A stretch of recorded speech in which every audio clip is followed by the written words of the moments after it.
Well, you know, this time of year, it's all about being thankful for what you have. But for former Alabama football running back Saran Stacy, it would be easy to be bitter, and who could blame him after what happened to him and his family right before Thanksgiving 3 years ago. But bitterness isn't what drives Saran. Instead, he's spreading a message of faith and forgiveness.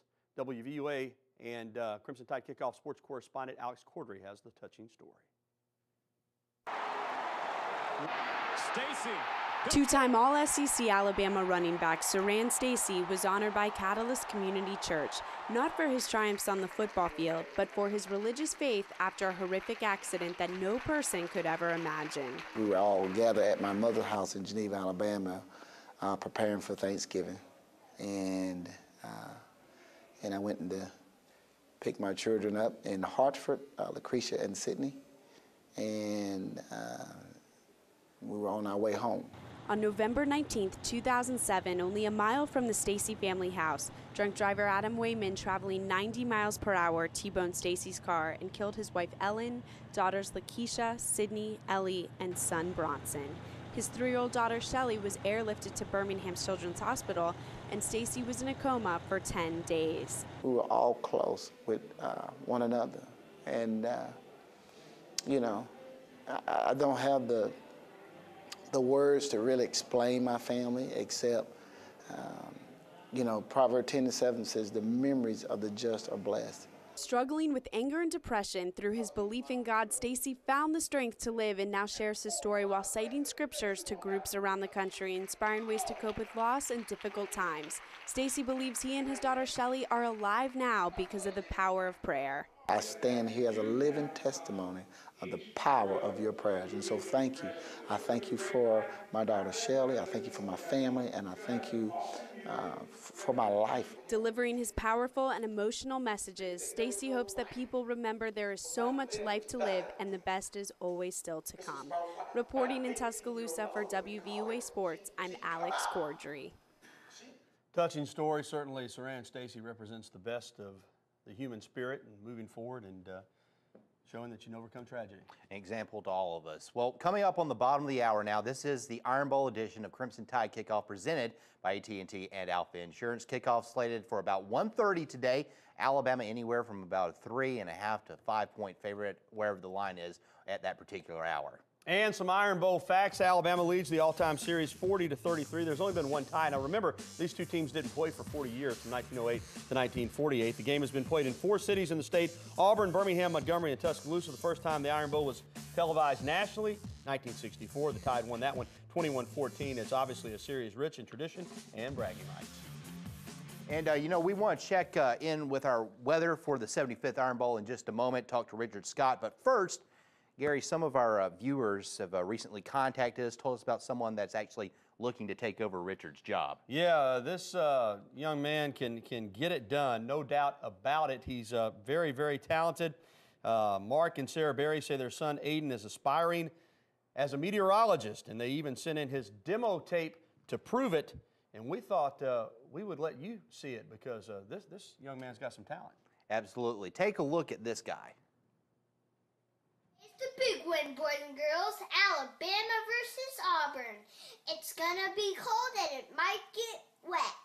So bundle up and bring your ponchos, cause the Crimson Tide had turkey for Thanksgiving and they're having Auburn Tigers for dessert.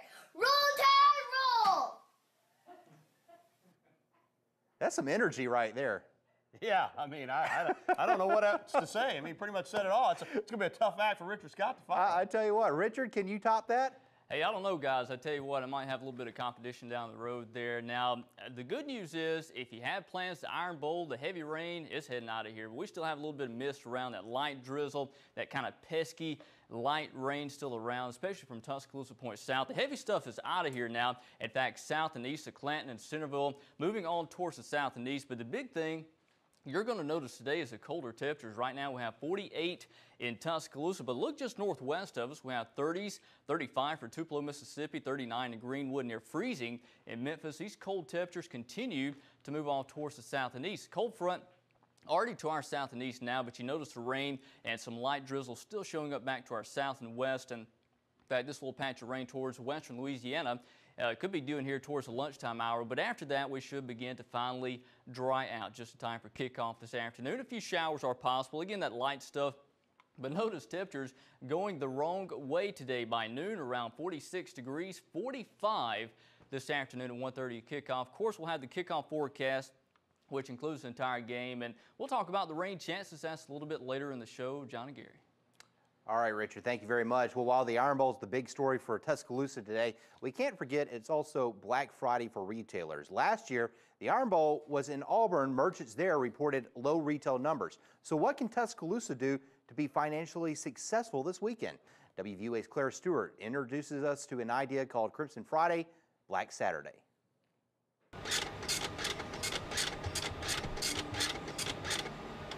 It's music to retailers' ears. Black Friday usually brings a rush of shoppers, but with the Iron Bowl on the same day, store managers hope football won't impact their bottom line. This is not a negative. This has great opportunities. So we're taking this as a positive. It's one of the most important shopping days, and of course it's the busiest shopping day of the year, and we're really excited about it. The Tuscaloosa Tourism and Sports Commission and the Chamber of Commerce of West Alabama have asked stores to extend their Black Friday sales till tomorrow so football fans can enjoy Black Saturday. Since football and shopping are competing on the same day, store owners hope Black Saturday is just what they're looking for. Last year it didn't do any kind of damage to us last year as far as having the football game. We still had just as many shoppers as we did year before. Actually, we had more.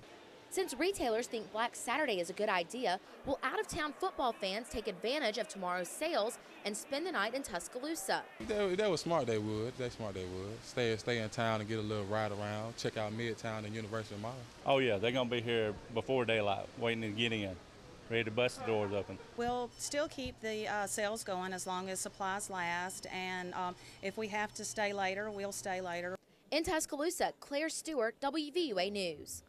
And to find out more information about Black Saturday, you can click numbers and links at our website, WVUATV.com. It's in the consumer section. All right, still to come, the voice of the Crimson Tide, Eli Gold, will join us live on set to talk about the Iron Bowl.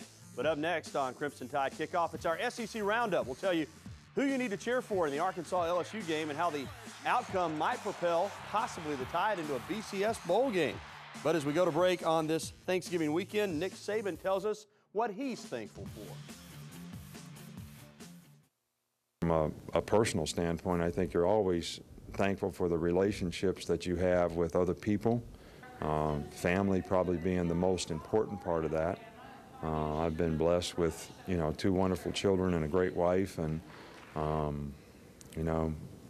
my mom is here and has been here for a few weeks to see a couple games, to be in the position that I'm in, and for the people at the University of Alabama to give me that opportunity 4 years ago, I guess it's been now, and I think I'm very fortunate.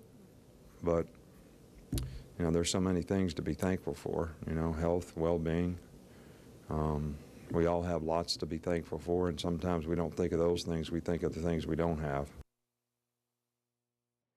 It's game day on the UA campus, and you've picked the right show to start your football Friday. This is Crimson Tide Kickoff presented by AT&T and Alpha Insurance. Well, here's the SEC Western Division standings as of this morning. Auburn has no losses. LSU has 1. Alabama and Arkansas both have 2. But ESPN's Brad Edwards says Alabama's not necessarily out of the BCS Bowl picture if they get some help from the Hogs.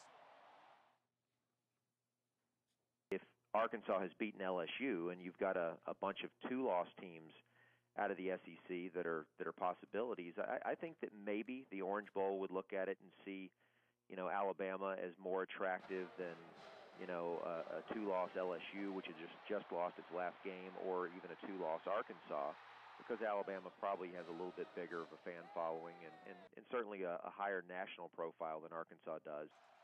But keep in mind, a win for Arkansas does not guarantee Alabama a spot. As you heard Brad say, the Hogs could instead get the BCS bid, or the BCS could go in an entirely different direction. That's assuming they beat LSU. If the Tigers win, they'll likely be the ones playing in the Bowl Championship Series.